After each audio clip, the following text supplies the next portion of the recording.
Jaya Radha Madhava Kunja Bihari.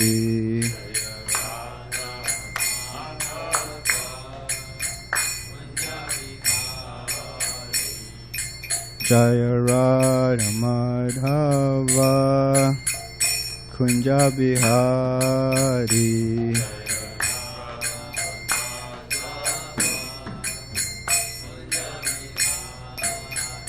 Gopi Jana Vallabha Girivardhari.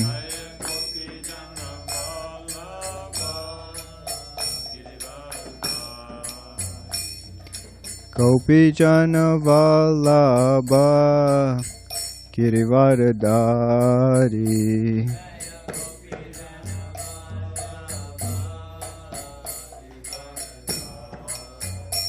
Yashoda Nandana Brajajana Ranjana.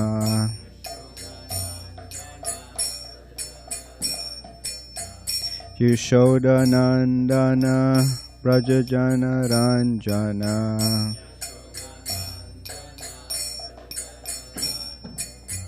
Yamuna Tira Vanachari.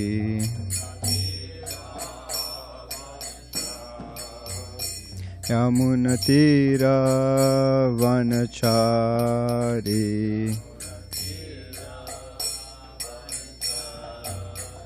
Jaya Radha Madhava Kunja Bihari.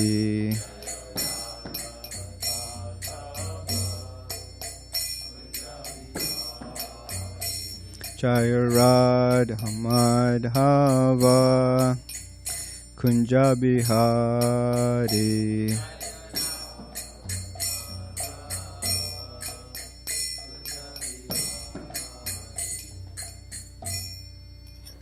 Jayam Vishnupad Paramahamsa Parivakacharya Ashtostar Shri Srimad A.C. Bhakti Vedanta Swami Maharaj Prabhupada Ki Jai.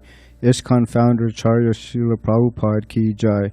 Jayam Vishnupad Paramahamsa Parivakacharya Ashtoshat Srimad Bhakti Siddhanta Saraswati Goswami Maharaj Prabhupada Ki Jai. Namacharya Srila Haridas Thakur Ki Jai. Prem se kaho Shri Krishna Chaitanya Prabhu Nityananda Shri Advaita Gadadhar Shivasari Gaura Bhakta Vrinda Ki. Shri Shri Radha Krishna Gopi Gopinath Shamakun Radhakun Giri Govardhan Ki Jai. Shri Mayapur Dham Ki Jai. Shri Vrindavan Dham Ki Jai.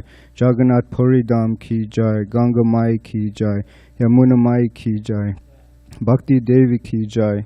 Tulsi Devi Ki Jai. Ananta Koti Vaishnav Vrinda Ki Jai. Shri Harinam Sankirtan Ki Jai. Grantharaj Srimad Bhagavatam Ki Jai. Samaveda Bhakta Vrinda Ki Jai. Gaura Premanande Haribol. All glories to the assembled devotees. All glories to the assembled devotees. All glories to the assembled devotees. All glories to Sri Guru and Sri Gauranga. All glories to Srila Prabhupada.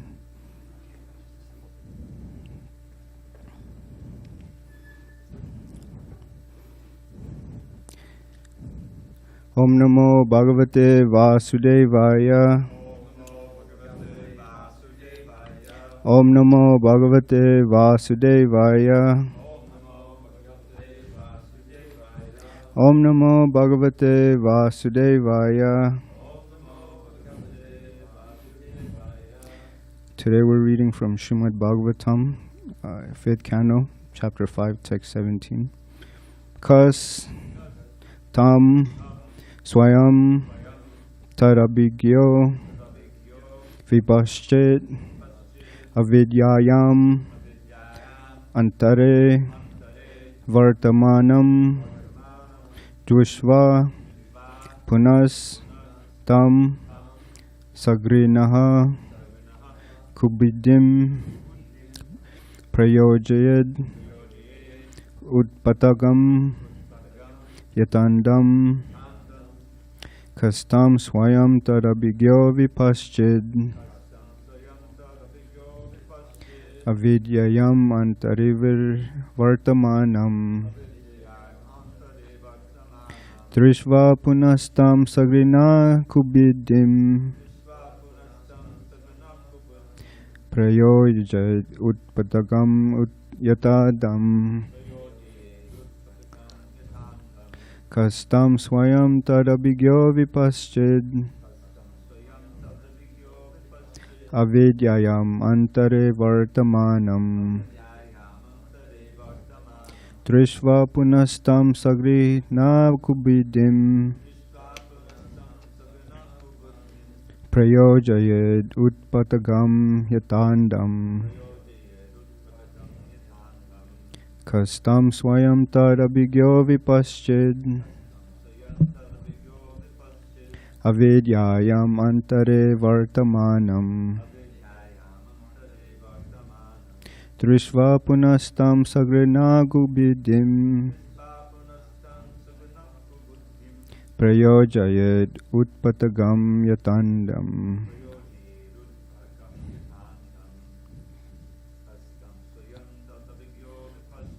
kastam swayam tadabhigyo vipaschid avidyayam antare vartamanam Trishva punastam sagrina kubidim prayojayad utpatagam uttanandam.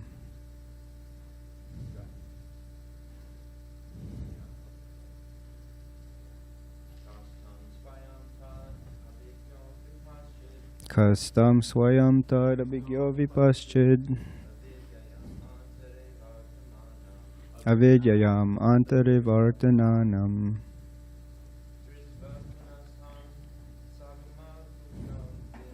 Trishva punastam grinha gudvidim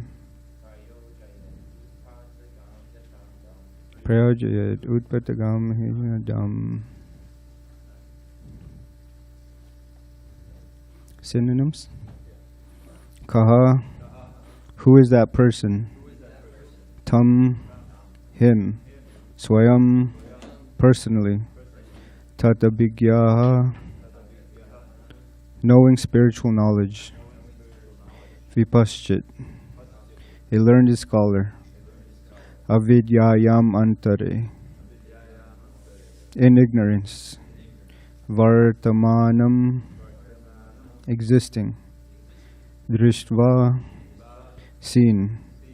Punaha, again. Tam, him. Sagrinaha, very merciful. Kubudim, who is addicted to the path of samsara. Prayojayat, who engage. Upatagam, who is proceeding on the wrong path. Yata, like. Andam, a blind man. Translation, purport by His Divine Grace, HG Bhakti Swami Prabhupada. If someone is ignorant and addicted to the path of samsara, how can one who is actually learned, merciful, and advanced in spiritual knowledge engage him in fruitive activities and thus further entangle him in material existence? If a blind man is walking down the wrong path, how can a gentleman allow him to continue on his way to danger? How can he approve this method? No wise or kind man can allow this. Translation. Oops. Yeah, we'll go to the next one. There are many spiritual masters, but Rishabhadev advises that one should not become a spiritual master if he is unable to save his disciples from the path of birth and death, unless one is a pure devotee of One who cannot deliver his dependents from the path of repeated birth and death should never become a spiritual master, a father, a husband, a mother, or a worshipful demigod. There are many spiritual masters, but Rishabhadev advises that one should not become a spiritual master if he is unable to save his disciple from the path of birth and death. Unless one is a pure devotee of Krishna, he cannot save himself from the path of repeated birth and death. Tvaktva deham punarjanmam naiti mam eti sojarna. Arjuna. One can stop birth and death only by returning home, back to Godhead. However, one can go back to Godhead unless who can go back to Godhead unless he understands the Supreme Lord in truth. Janma karma chamidivyam evam yoveti tatvataha. We have many instances in history illustrating Rishabhadev's instructions. Shukracharya was rejected by Bali Maharaj due to his inability to save Bali Maharaj from the path of repeated birth and death. Shukracharya was not a pure devotee. He was more or less inclined to fruitive activity, and he objected when Bali Maharaj promised to give everything to Lord Vishnu. Actually, one is supposed to give everything to the Lord because everything belongs to the Lord. Consequently, the Lord advises in Bhagavad Gita 9.27, Yad krohoshi yad arshnasi, yad johoshi dadasi, yad tapasasi kunteya, tat kurushva mad arpanam. O son of Kunti, all that you do, all that you eat, all that you offer and give away, as well as all austerities that you may perform, should be done as an offering to me. This is Bhakti. Unless one is devoted, he cannot give everything to the Supreme Lord. Unless one can do so, he cannot become a spiritual master, husband, father, or mother. Similarly, the wives of the Brahmanas who were performing sacrifices gave up their relatives just to satisfy Krishna. This is an example of a wife rejecting a husband who cannot deliver her from the impending dangers of birth and death. Similarly, Prahlad Maharaj rejected his father, and Bharat Maharaj rejected his mother. Janani Nasa Shat.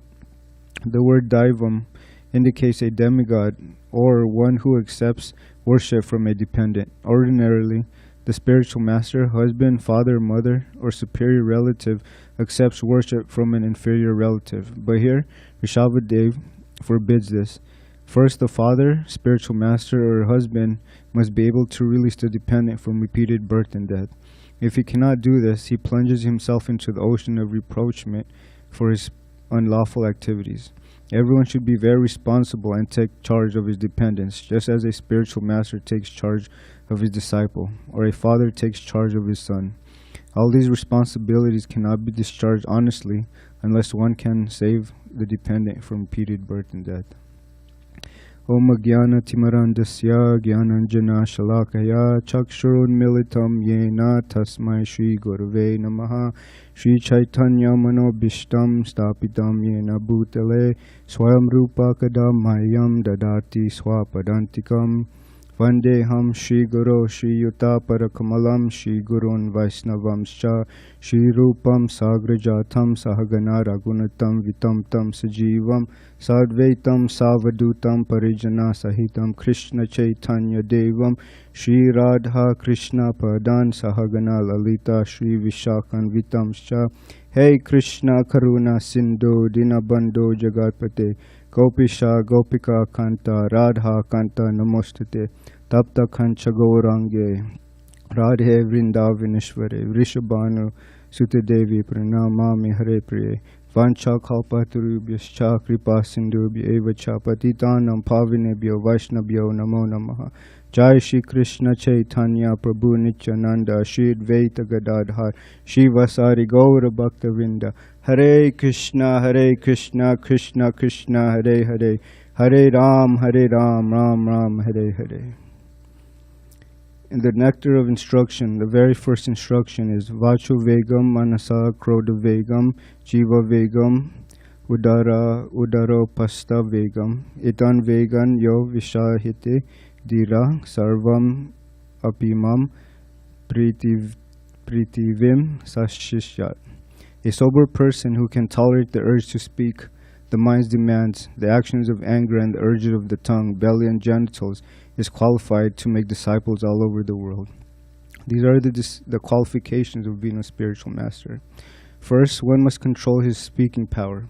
Every one of us has the power of speech. As soon as we get an opportunity, we begin to speak. And if we do not speak of Krishna consciousness, we speak about all sorts of nonsense. Srila Rupa Goswami says the tongue should be engaged in Krishna Katha, glorifying the Supreme Lord, Sri Krishna. And Srila Prabhupada says that the tongue should also be engaged in taking and honoring nice Krishna Prasad. The Vedic literatures are very deep. They teach us that human life is not meant to be lived selfishly. If one lives a life of sacrifice, that is a life of value. The Bhagavad Gita teaches us that charity, sacrifice, and penances should not be given up. They must be performed.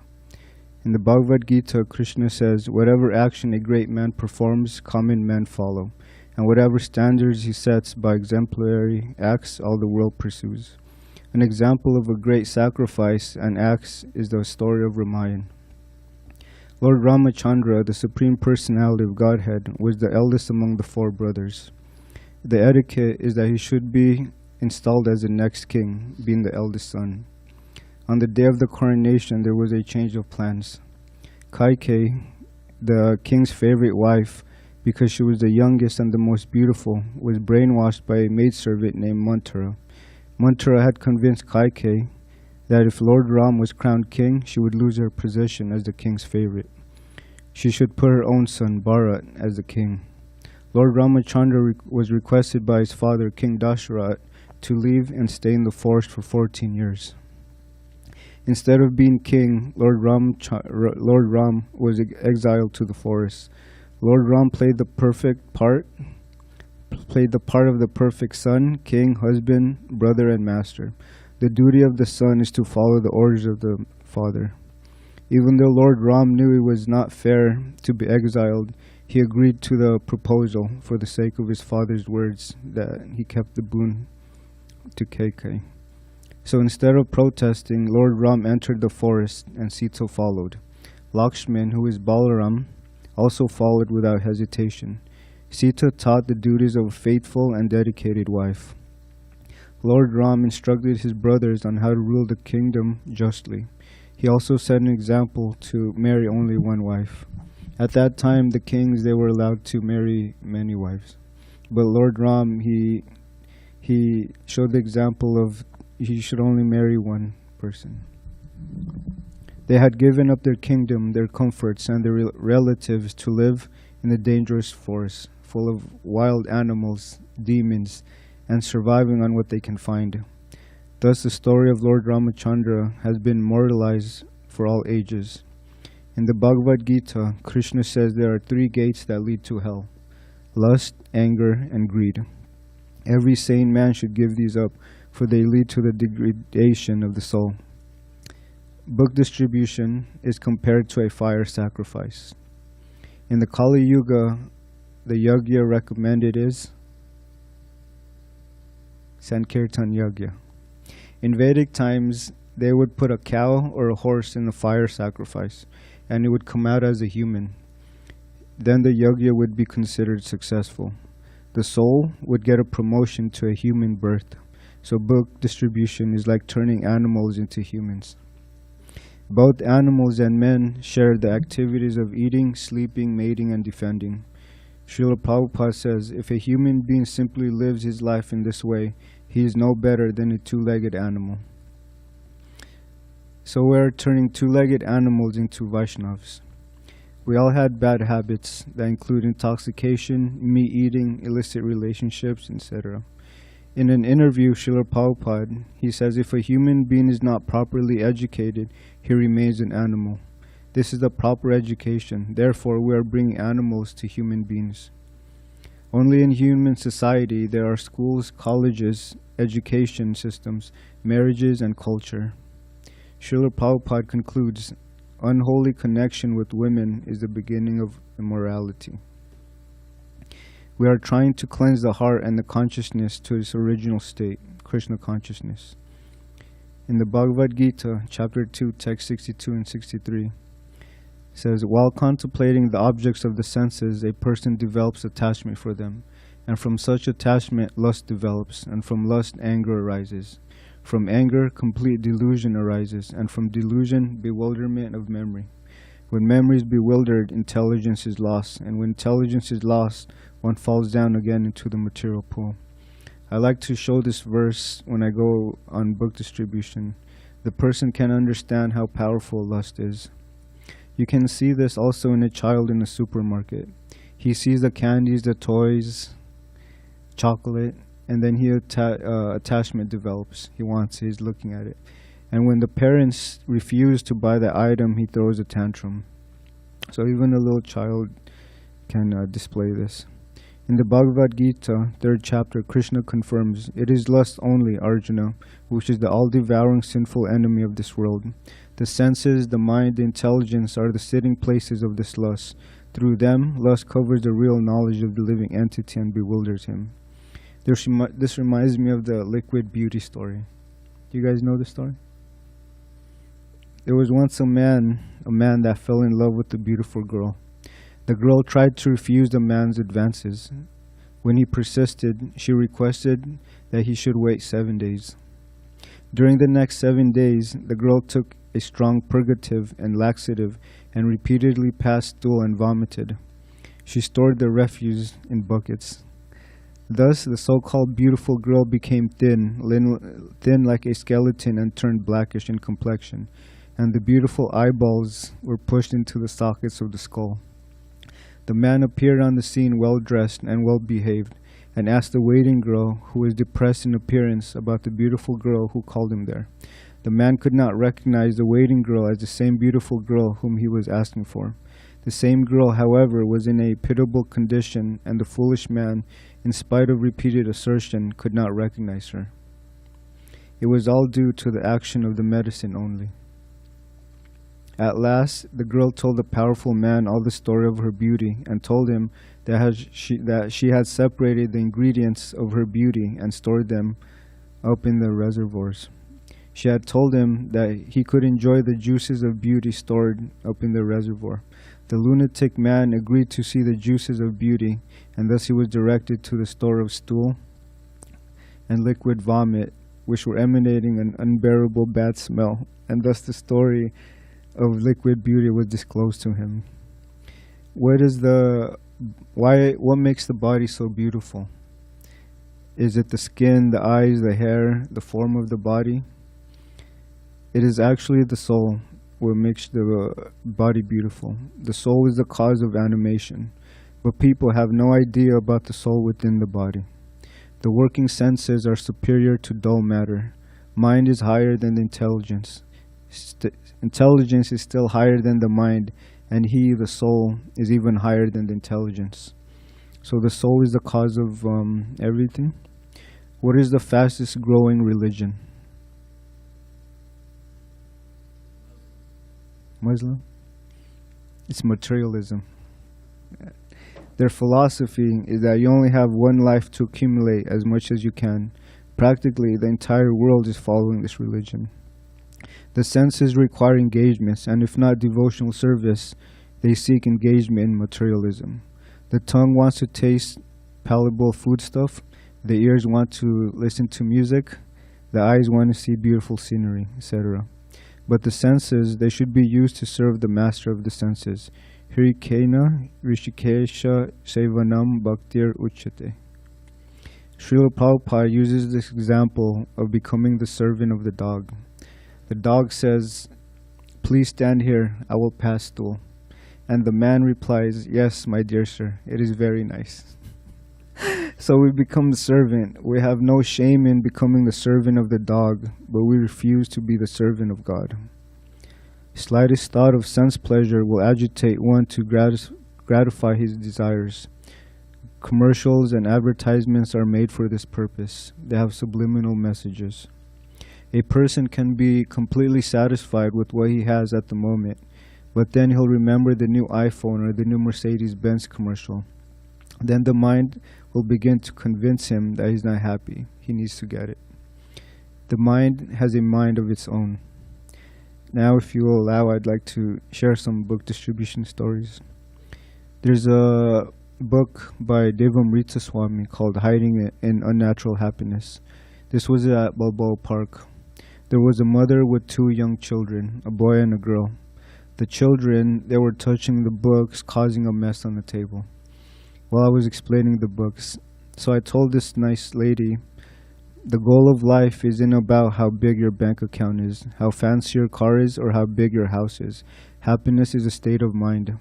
She noticed how I tolerated, and she gave me $100.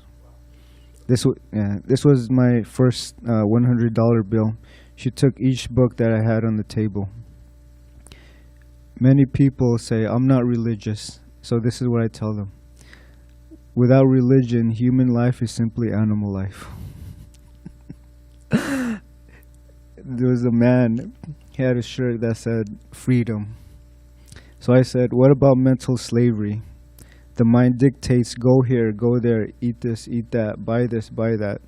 And we follow these demands. So we're actually becoming slaves to the mind, and they're not aware of it. So I told him, these books are on meditation, how to free and quiet the mind. He took a book and gave a donation. There was another instance where there was a group of students from Brazil. Everyone was walking by. They said no, all of them. And then I noticed there was a girl that was trailing behind. So I stopped her by asking, do you like to read? She told me, yeah, I like to read. So I was presenting the books, and she told me how they were visiting from Brazil. Before, I had a free sign on my signboard. And so the girl, she looked at the sign, she looked at the table, she looked at me. And she did this about 3 times, and she didn't know what I was doing. So she asked, why are you doing this? I explained to her about karma and how many people will suffer due to it. It doesn't matter if one knows or believes in karma, there will be a reaction to our actions. I showed her the picture of the man and the cow with their faces swapped. She was staring at the picture for a long time. Her eyes became teary and she began to cry.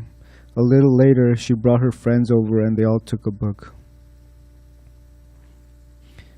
There's another example. A person is arguing that his gold shackles are better than someone else's iron shackles. Which shackles would you prefer? Gold, silver, or iron?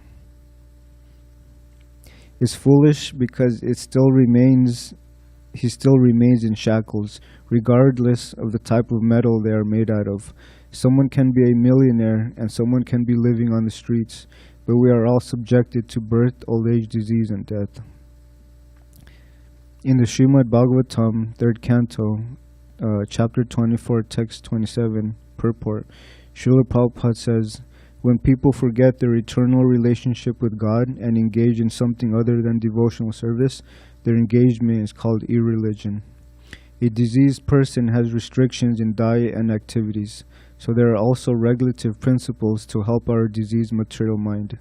One of the best ways to control the mind is chanting Hare Krishna, Krishna Krishna, Hare Hare, Hare Ram, Ram Ram, Hare Hare. Prabhupada, he then explained 2 things cannot go together, spiritual advancement and unrestricted materialistic way of life. A disciple asked Srila Prabhupada, can I chant and drive at the same time? Srila Prabhupada answered, neither will you drive nicely nor chant nicely at the same time. We should focus on the real goal and not be distracted by other things. In the Prabhupada Lilamrita, Srila Prabhupada, he says truth is so beautiful that many sages, saints, and devotees have left everything for the sake of truth.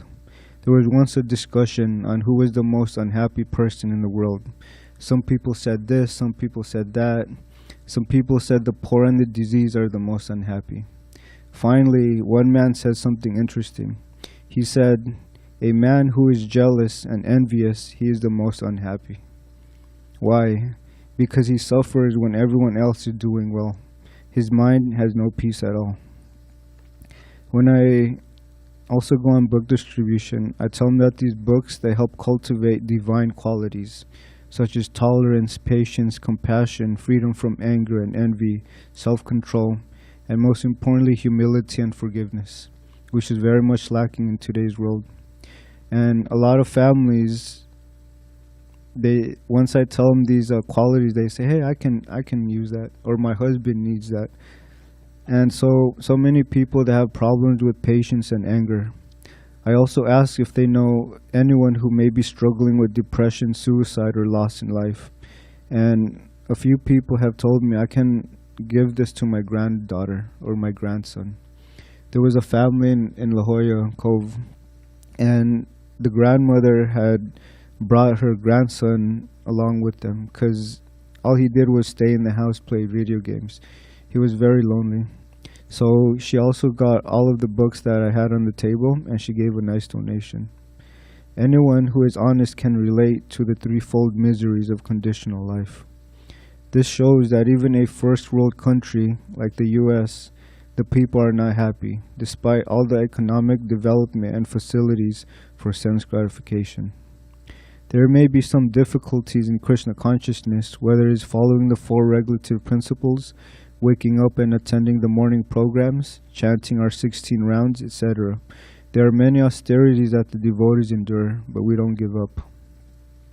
Damodar Kumar Prabhu, he once said when we had a brahmachari meeting, whatever struggle someone is dealing with, we can be sure that someone else is going through it. We're all brahmacharis living in the same ashram. I appreciated this statement because it gave all of us a chance to express our strengths and weaknesses. We all have a common goal, which is to serve the devotees, Krishna, and go back home. So we should encourage and help those devotees who are striving to make advancement in Krishna consciousness. Srila Prabhupada says, if one sticks to Krishna consciousness in spite of all difficulties, then his liberation, going back home, back to Godhead, is guaranteed. If one lives like this, mukti padesa daya bhak, his liberation is guaranteed. Everyone has got the right to go back home, back to Godhead. Srila Prabhupada concluded that don't be surprised at those that leave Krishna consciousness, but be surprised at those that stay. A person must have the qualifications to become a spiritual master, a father, a mother, a king, or anyone else who has dependents. A person who is chained to the three modes of material nature will not be able to release others. He himself should be free first.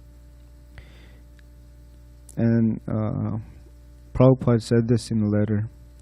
And if we can save even one single soul from the clutches of Maya, the value of such an act is millions of times better than fruit of actions, or any kind of altruistic or philanthropic activities.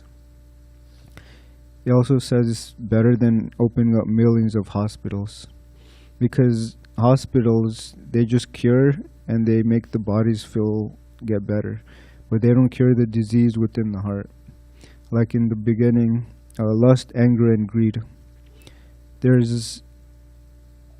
are a lot of people who do not know the value of Srila Prabhupada's books. When I explain to them these stories that it can free you from a lot of reactions from your sinful activities, they begin to think about it. There was this young girl I met at Balboa Park. I was explaining to her the picture of karma, and she said, "What do you think about hunters?" And I said, "Oh, their future is very dark. They will have a very dark future." And she told me that her husband's a hunter. So she took a picture of me, and then I told her killing animals is the most sinful activity. And she said, "I'm going to send this to my husband." So I requested her to try to stop meat eating, try to prevent the husband from causing any other unnecessary harm to animals. And hunting is actually a very coward sport.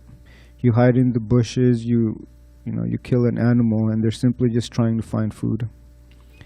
Okay. Thank you for your time and patience. I'll save some time for questions. Hare Krishna. Hare Krishna, Vijay Krishna Prabhu. Govardhana Prabhu, may I? Yes, please. Prabhu, the quote from the translation related to text 17 is as follows. Quote, "If a blind man is walking down the wrong path, how can a gentleman allow him to continue on his way to danger? How can he approve this method? No wise or kind man can allow this." End quote. So, Prabhu, my question is, why is it that fruitive activity should be compared to, quote, the wrong path, end quote? All material activities will produce a reaction, whether it's good karma or bad karma. And we understand you have to take birth again to receive those good or bad karma. So you're not actually helping that person. My spiritual master, His Holiness Bhadranaran Swami Maharaj, he uses this example. If someone is drowning in an ocean and someone is yelling, help me, and you throw a 2-ton lead weight, well, are you helping him? No, the person will actually sink further and further. So similarly, we should help the person advance in spiritual life. That will help him in the long run. Yes, Govardhan Prabhu, thank you very much for your wonderful answer to my question. Hare Krishna. Thank you, Vijay Krishna. You're welcome.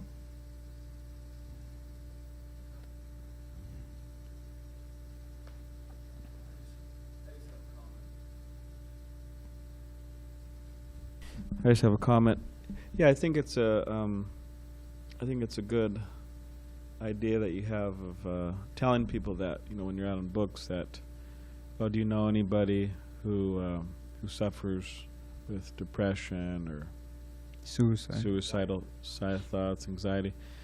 And in some ways, it's kind of nice to ask it like that, because instead of, I mean, because someone could ask like directly, like, hey, do you suffer from depression and anxiety? And I mean, sometimes devotees kind of mention like that. Actually, usually devotees say, you know, something like, oh, you heard of stress, right? And of course, everybody's heard of stress. And they say, oh, yeah. And then these are books, how to get free from stress. And then devotees say something like, which in some ways, I don't exactly know exactly how that's a seller point, but you look like a pretty free from anxiety guy, stress-free guy. What's your secret? You know, and some people say, oh, yeah, you know, I exercise a lot or whatever they say. But it's kind of interesting because they're trying to sell a book on how to get free from anxiety, and then they're telling the guy he looks free from anxiety. But somehow or other that kind of matches up somehow, I guess. But maybe they're thinking, oh, well, this book will help you get more free from anxiety. Anyways, but yeah, I think it's a good thing to say out there. Do you know anybody who suffers from depression, suicidal thoughts, and so on? I was also thinking it'd be nice to add loneliness. So you got depression, suicidal thoughts, and loneliness, because and lost in life, loss of life, or loss of loved one, or someone like that. But also loneliness, because loneliness, it's like there was some study recently, like an epidemic. You know, this is before all of this. You know, yeah, this is before. Now it's probably worse. Now it's, I mean, I'm sure it's worse. So this was like 3 or 4 years ago. There's this epidemic of loneliness in America and in Canada. So tons of people, especially young people, actually. You get all those friends on Facebook.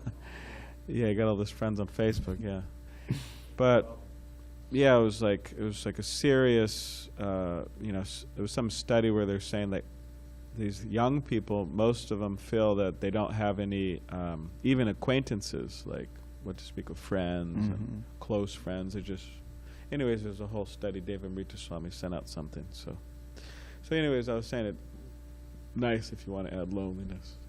Just a comment. Thank you, Boram. When the people that come to my table, when they hear inner happiness and inner peace, they're attracted by that also.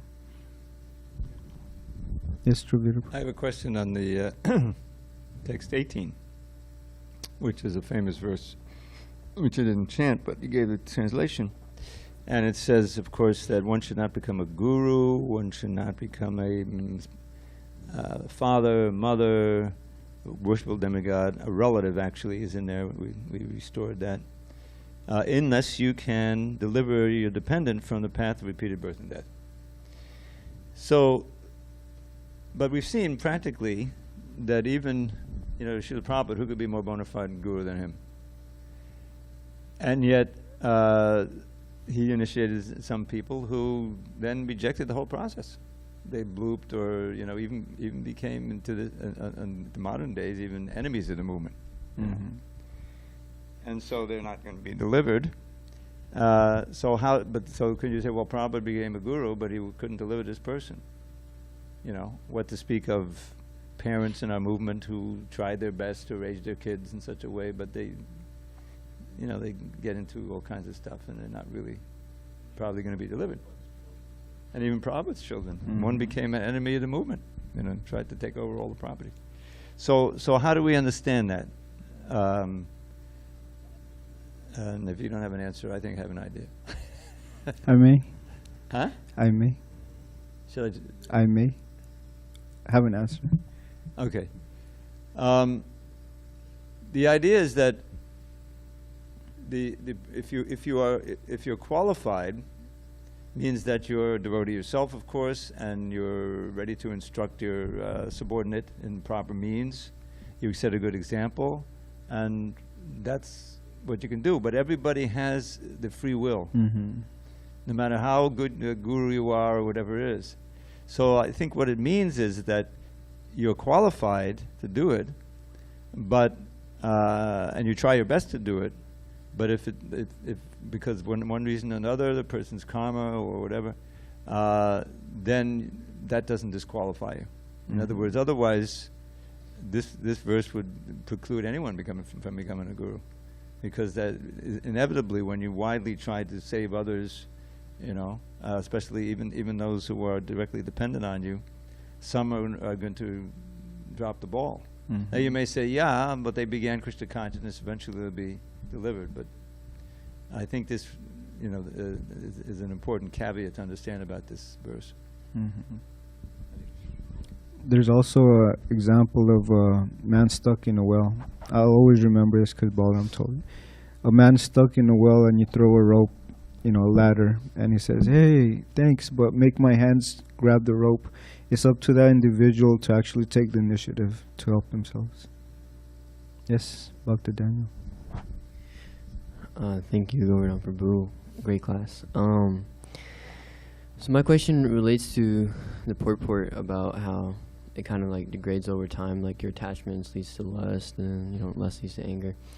So my question is, what continues our attachments, right? And then a follow-up to that is like, how can we get free from those attachments? Read Srila Prabhupada's books. Without any knowledge of spiritual life, one is he's no better than an animal, simply living off by his instincts. They're trying to eat, sleep, mate, and defend. But Srila Prabhupada's books, they're very wonderful because they teach us how to detach from these worldly things. So just keep reading. But let's say like, I'm in the mode of ignorance most of the day, and I can't pick up a book because I'm just in the mode of ignorance. I don't want to go to sleep, or I don't want to, read. And so how do I get out of that then? How do I start reading Prabhupada's books if I'm in the mode of ignorance? That's what Dravida Prabhu was saying. It's your free will. Someone can hand you a book, but they can't force you to read it. So yeah, it has to be the mercy of a devotee or a spiritual master, or causeless mercy from Krishna.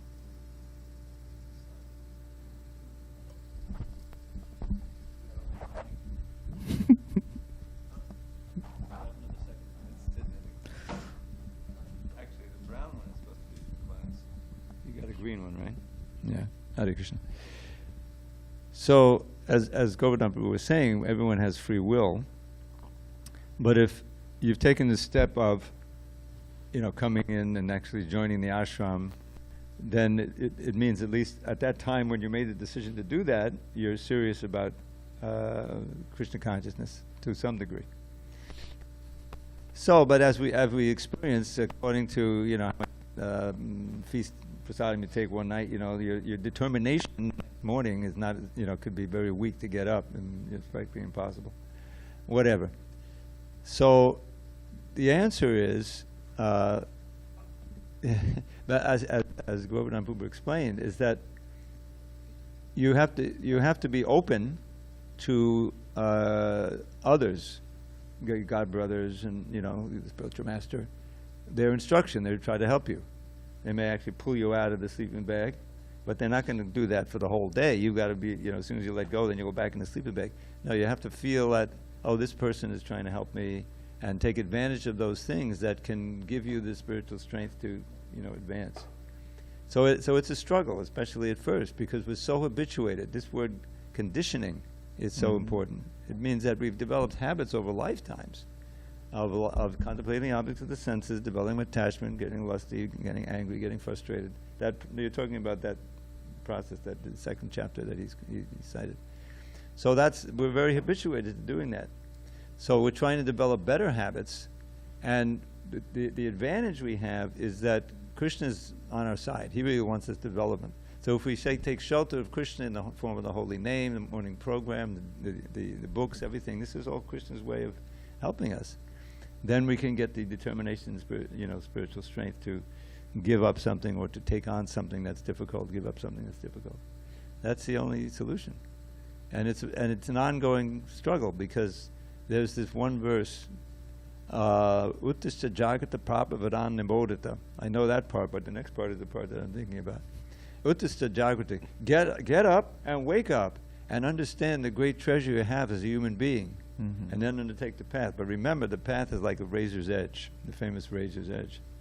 So we have to be vigilant to not slip and get cut and damage our determination and our progress in devotional service. It's by the history of ISKCON, we see that it's not a foregone conclusion that you're going to go the whole path, but it is a foregone conclusion that you'll benefit no matter, even if you just take one step, as I was explaining last night. So that's encouraging. So whatever you do, this is something I wanted to read the other day, but we kind of ran out of time.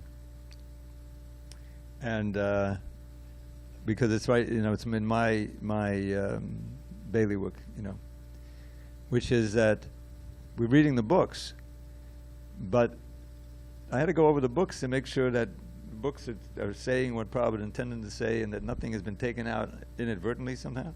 So there's a passage, I'm not going to look for it right now, but it's in the instructions of Lord Chaitanya Rupa Goswami, which I happen to be rereading, as I go through the CC.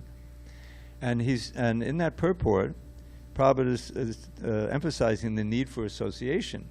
Lord Chaitanya said, planting the seed by the mercy of the Guru and Krishna, you get the seed of Bhakti is planted. But then we have to cultivate it by hearing and chanting. But at the same time, we have to be careful not to associate with non-devotees and lose our focus and so forth. So in that purport, one of the purports there, Prabhupada says something like this. Even if one thinks there are no pure devotees in the Krishna consciousness movement,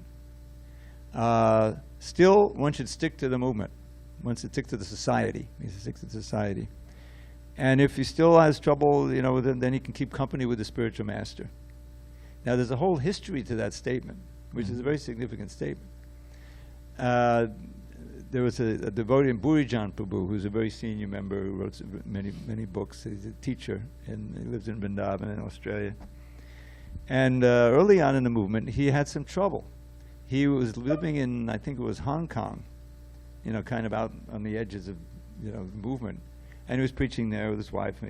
But at the same time, he was falling under some influence of devotees in Hawaii who were kind of fringing out and adding things, subtracting things. I won't get into details.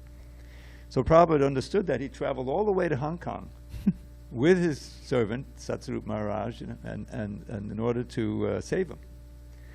So it's a great pastime. So Prabhupada is dictating these very purports. And he's thinking of Burijan, that Burijan is inching away and maybe actually leave the society. So he added this in there. But the first editor took that part out, maybe inadvertently. I'm not going to accuse him of anything. But the part about sticking with the society wasn't there. And so I have the transcript, the actual original transcript when I was going over this. This was back in '95. So this is significant, and I researched and made sure there was, I contacted Burijan, he confirmed it. And so put it back in there. But it sounded too pat, And so I've been accused of carrying water for the GBC to try to get the devotees, not to leave the movement. That I added it in there. This is all of these rumors and conspiracy theories about Dravida, changing the book. So, but it's a very important point, is that we get our strength from staying with devotees and gradually becoming accustomed to the whole lifestyle of a devotee, which gives you spiritual strength. So if you have some trouble, don't leave the association, because then you're easy prey for Maya. And so this instruction is it's worth.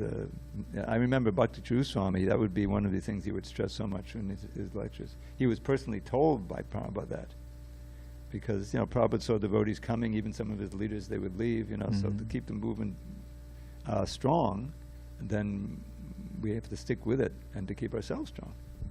So that's the answer. Stay within.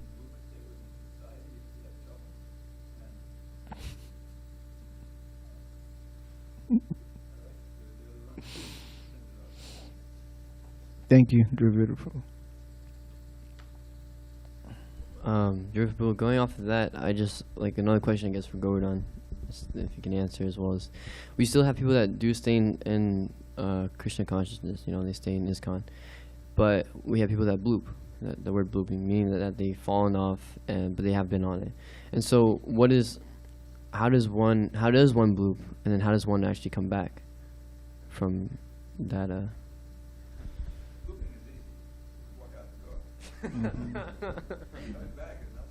But why do we? What could be the attachments that?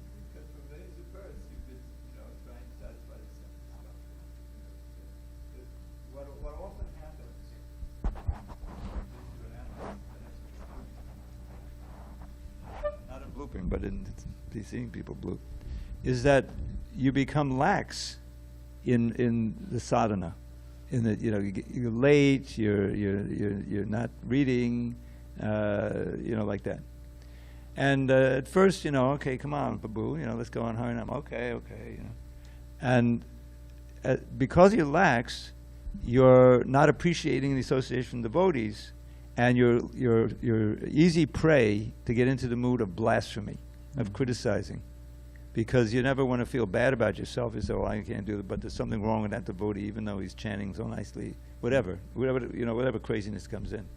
The point is, you're more likely to commit offenses of all kinds when your sadhana is weak, and that offensive mentality. As soon as you commit a serious offense, especially against a devotee, immediately your taste for Krishna consciousness is reduced, even down to nil sometimes, and you can see devotees, straining sometimes. I remember one devotee, he was back in LA, this is many years ago, I lived there in the 70s.